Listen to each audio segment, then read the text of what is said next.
Des asticots pour nourrir les animaux.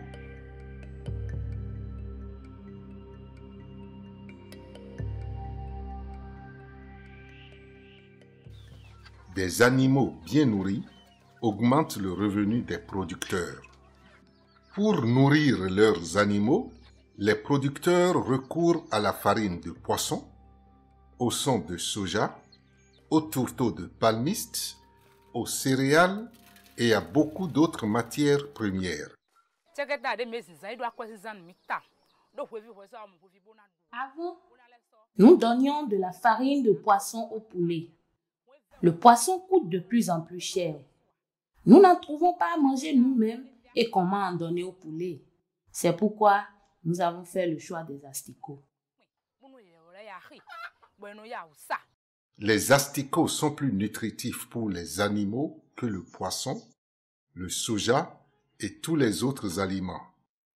Dans cette vidéo, des producteurs du Sud Bénin nous apprendront comment produire des asticots de mouches soldats noirs et de mouches domestiques pour nourrir nos animaux.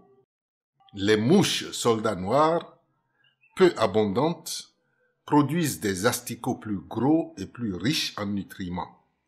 Elles sont élevées en cage pour produire des asticots. Leur élevage ne dégage pas de mauvaise odeur. Les mouches domestiques, plus fréquentes dans nos agglomérations, n'ont pas besoin d'être élevées en cage pour produire des asticots. Elles donnent par contre des asticots plus petits et leur élevage dégage de fortes odeurs. Pour élever des mouches soldats noirs et produire des asticots, nous avons besoin d'une cage très facile à réaliser localement. Écoutons Brice, un jeune fermier qui nous décrit sa cage. Nous avons des cages plus simples, conçues avec du bois et du filet, et des cages un peu plus grands, construits avec du béton et du filet également autour. Sur une longueur de 1,50 m et sur 80 cm, puis sur une hauteur de 1 mètre. Déjà, on peut concevoir cette cage pour élever les mouches. La cage de Brice peut contenir jusqu'à 14 000 mouches soldats noirs. Mais les producteurs de Djibé au Bénin utilisent des cages plus petites et beaucoup plus faciles à fabriquer. Prévoyez un abreuvoir dans la cage. Un vieux récipient peut servir d'abreuvoir. Mais attention, les mouches mourront en tombant dans l'eau. Pour éviter cela, mettez dans le récipient un morceau de vieux tissu qui absorbera l'eau et la rendra disponible pour les mouches. Mais puisque les mouches soldats noirs ne boivent pas beaucoup, à la place d'un abreuvoir, Brice utilise plutôt un humidificateur pour envoyer des buées d'eau dans la cage.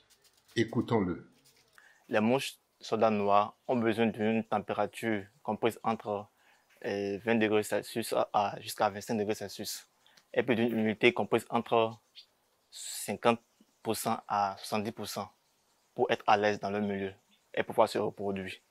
Donc c'est pour cela qu'il faut respecter ces conditions d'élevage. Il vous faut maintenant un humidificateur qui peut être soit un pulvérisateur qui est plus simple, pratique à utiliser et moins coûteux. 1000 francs sur le marché, jusqu'à 1600 francs sur le marché. Et puis, vous pouvez aussi utiliser un ventilateur. Pour recueillir les œufs de mouches soldats noirs, il vous faut fabriquer des pondoirs, des feuilles de Nîmes, des morceaux de carton, des planchettes de bois ou toute autre surface plane peuvent servir de pondoir. Mais pour collecter facilement les œufs, utilisez des planchettes en bois. Posez vos pondoirs sur un récipient contenant du substrat, qui est l'aliment des asticots. Le substrat attirera les mouches. Elles viendront y pondre. Récoltez délicatement les œufs et déposez-les sur du substrat. Ils donneront des asticots au bout de 2 jours pour les mouches domestiques et 4 jours pour les mouches soldats noirs. Et ces asticots se nourriront directement du substrat. Mais comment obtenir du substrat?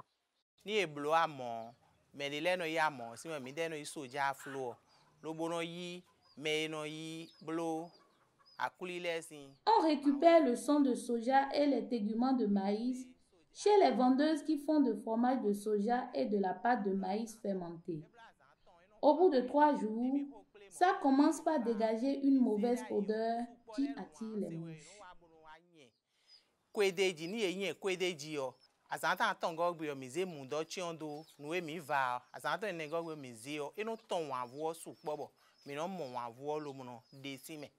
Comme vous l'avez entendu, pour fabriquer un substrat d'origine végétale, prenez une mesure de téguments de maïs et mélangez-le avec 3 mesures de son de soja fraîchement obtenus d'un processus de transformation. Si les téguments de maïs et le son de soja sont secs, ajoutez au mélange obtenu l'équivalent d'une demi-mesure d'eau. N'oubliez pas que les asticots se nourrissent de cellules mortes. Toute matière d'origine végétale ou animale en décomposition pouvant attirer les mouches adultes peuvent alimenter les asticots. Vous pouvez aussi utiliser des restes de repas ou déchets de cuisine en décomposition ou toute autre matière disponible dans votre village, comme des épulchures de manioc ou d'igname, de la peau d'ananas, des résidus de cultures maraîchères biologiques, des cadavres de mouches ou autres. Parce que tout ce qui sent bon ou mauvais attire les mouches, des producteurs ajoutent parfois des substances en décomposition à leur substrat. Comme Cyril, le producteur, vous pouvez utiliser de l'eau de poisson pour arroser votre substrat. Pour produire des asticots de mouches domestiques, installez le bac contenant votre substrat en plein air. Les mouches viendront naturellement s'y poser et y pondre. Mais attention, placez le bac à l'abri du soleil et de la pluie, car les rayons directs tuent les jeunes asticots et la pluie mouille le substrat. Pour produire des asticots de mouches soldats noirs, mettez juste les œufs récoltés dans le substrat et déposez le bac dans l'enclos d'élevage des asticots. Les œufs donneront des asticots de mouches domestiques au bout de 2 jours et des asticots de mouches soldats noirs au bout de 4 jours. Les asticots peuvent être récoltés et servis frais 2 jours après la ponte pour les asticots de mouches domestiques et 6 jours après la ponte pour les asticots de mouches soldats noirs. Suivons plutôt Cyril, qui nous raconte sa technique de récolte des asticots.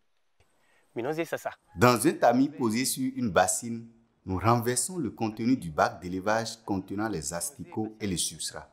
Ensuite, nous y promenons une brindille de balai et les asticots tombent dans la bassine.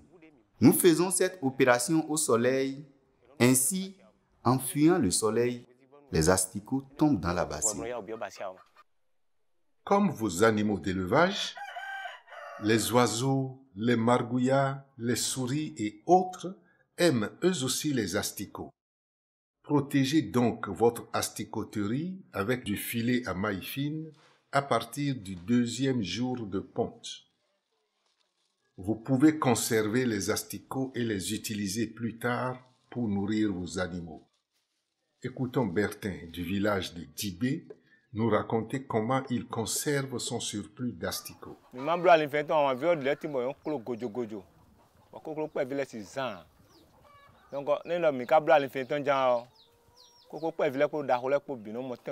Nous transformons les asticots en farine parce qu'il y en a qui sont trop gros et les poussins n'arrivent pas à les picorer. Nous transformons les asticots en farine afin de les conserver pour nourrir plus tard les poulets.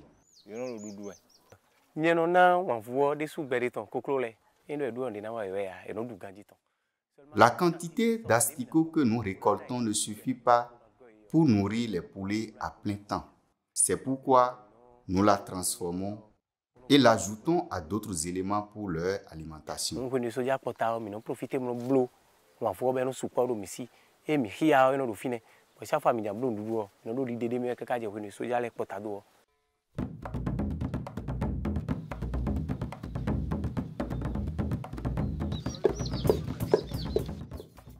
Qu'avons-nous appris?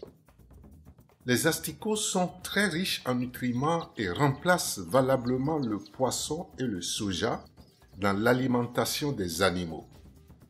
Les asticots sont produits à partir de déchets divers tels que les restes de cuisine et résidus alimentaires en décomposition, le son de soja, les téguments de maïs, les épulchures de manioc ou d'igname, la peau d'ananas, les résidus de cultures maraîchères biologiques ou toutes autres matières animales ou végétales en décomposition.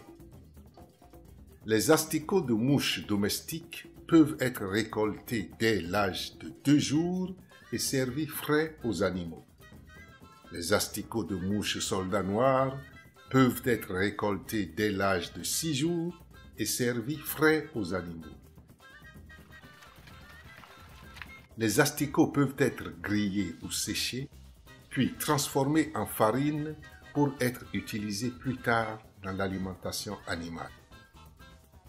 Produire des asticots pour nourrir ces animaux, c'est valoriser les déchets organiques pour accroître son revenu et assurer une meilleure alimentation à sa famille. Nous donnons des asticots aux poulets pour qu'ils grandissent vite et pèsent lourd en 4 ou 6 mois et rapportent beaucoup d'argent à la vente. Ce qui nous permet de subvenir aux besoins du ménage, de notre famille, sans attendre l'aide financière venant d'ailleurs.